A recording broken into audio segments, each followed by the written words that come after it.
Hey guys, welcome to Tech Team channel. Hope you guys are having a very nice day. Today in this video, I'm gonna show you how can you change your password in Snapchat. So let's just go to Snapchat app. After going, you can see in the top left your profile icon. Click on it. After clicking on your profile icon, just click on in the top right settings icon. Now you can see the seventh option, password. Click on it.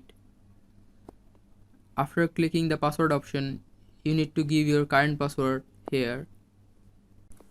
After giving your current password, just click on the bottom continue green button.